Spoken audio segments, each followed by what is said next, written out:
Friends, latest tech news, online tips and tricks, blogging और online earning से जुड़े हुए जानकारी भरे पोस्ट हिंदी में पढ़ने के लिए आप हमारे न्यू ब्लॉग techzone.com पर विजिट करें। हमारे ब्लॉग का लिंक वीडियो के नीचे डिस्क्रिप्शन बॉक्स में दिया हुआ है। दोस्तों, आपको इस ब्लॉग पर सारी जानकारी हिंदी में मिलेगी।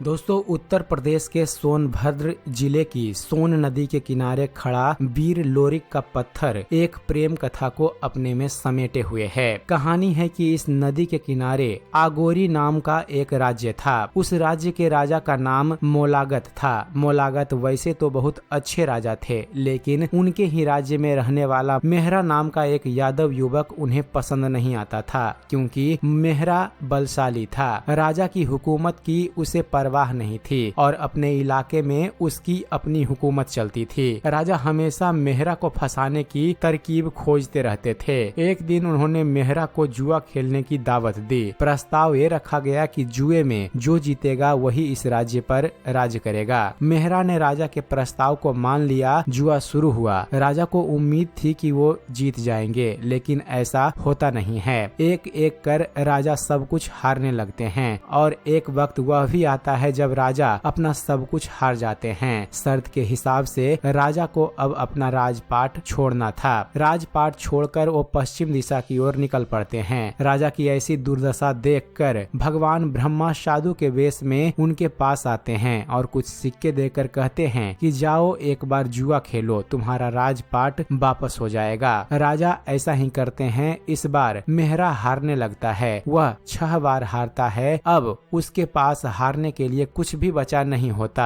पत्नी को भी वह हार चुका था, लेकिन उसकी पत्नी गर्भवती थी और 7वीं बार वह अपनी पत्नी का भी गर्भ हार जाता है। बड़ी विचित्र बात है, लेकिन राजा उदारता दिखाते हैं। कहते हैं कि अगर बेटा हुआ तो अस्तबल में काम करेगा, अगर बेटी हुई तो उसे रानी की सेवा में नियुक्त कर दिया जाएगा। हारा हुआ मेहरा कुछ नहीं कर पाता, लेकिन कहानी यहाँ एक अजीब मोड़ पर आती है। मेहरा के 7वीं संतान के रूप में एक बड़ी ही अद्भुत बच्ची का जन्म होता है। नाम रखा जाता है मंजरी। राजा को जब पता चलता है तो मंजरी को लिवाने के लिए सिपाही को भेजते हैं, पर मंजरी की माँ उसे भेजने से मना कर देती है। मंजरी की माँ राजा को संदेश भिजवाती है कि जब मंजरी की शादी हो जाएगी तो उसके पति को मारकर मंजरी को ले जाना। राजा ये बात मान लेते हैं। देखते ही देखते मंजरी जवान हो जाती है। फिर माता पिता को उसकी शादी की चिंता सताने लगती है। मंजरी को पता था कि उसका वर कौन है। वो कौन है जो शादी के बाद राजा को हरा सकेगा। मंजरी अपने माँ बाप को कहती है कि आप लोग बलिया नाम की जगह पर जाओ, वहाँ लोरिक नाम का एक नौजवान मिलेगा, उससे मेरा जन्मों का नाता है और वही राजा को हरा भी सकेगा। मंजरी के पिता लोरिक के घर जाते हैं और दोनों का रिश्ता तय हो जाता है। लोरिक 1.5 लाख बारातियों को लेकर मंजरी से शादी करने निकलता है। सोन नदी के इस किनारे आता है, लेकिन राजा अपने सैनिकों के साथ उनसे लड़ने पहुंच जाते हैं। युद्ध में लोरिक हारने लगता है। मंजरी एक असाधारण लड़की थी। वो लोरिक के पास जाती है और उससे कहती है कि अंगोरी के इस किले के पास ही गोठानी नाम का एक गांव है, वहाँ भगवान शिव का एक मंदिर है, तुम जाओ भगवान की उपासना करो, इस युद्ध में जीत तुम्हारी ही होगी। लोरिक जीतता है। दोनों की शादी होती है। मंजरी की विदाई हो जाती है, लेकिन गाँव की दहलीज छोड़ने से पहले वो लोरिक से कहती है कि कुछ ऐसा करो जिससे यहाँ के लोग याद रखें कि लोरिक और मंजरी कभी इस हद तक प्यार करते थे। लोरिक कहता है कि बताओ ऐसा क्या करूं जो हमारे प्यार की तो निशानी बने ही, प्यार करने वाला कोई भी जोड़ा यहाँ से मायूस नहीं लौटे। मंजरी ने लोरिक को एक पत्थर को दिखाते हुए कहा कि उसे तलवार के एक ही बार से काट दो। लोरिक ने ऐसा ही किया, पर एक नई समस्या आ गई। पत्थर तो 2 टुकड़े हो गए, लेकिन उसका एक हिस्सा पहाड़ के नीचे गिर गया। मंजरी ने कहा पत्थर को ऐसे काटो कि उसके दोनों हिस्से एक ही जगह पर खड़े रहें। लोरिक ने ऐसा ही किया और ये पत्थर जमाने से यहीं खड़े हैं। तो दोस्तों, यह थी कहानी लोरिक और मंजरी की प्रेम कहानी की। उम्मीद करते हैं फ्रेंड्स आप सभी को हमारा ये वीडियो पसंद आया होगा। वीडियो पसंद आया हो तो वीडियो को लाइक और शेयर करना ना भूलिएगा। और दोस्तों, ऐसे ही ज्ञानवर्धक वीडियो देखते रहने के लिए हमारे इस चैनल ज्ञान मंथन को सब्सक्राइब जरूर कीजिएगा। हमारे इस चैनल को सब्सक्राइब कीजिए और देखते रहिए, जानते रहिए। धन्यवाद। जय हिंद।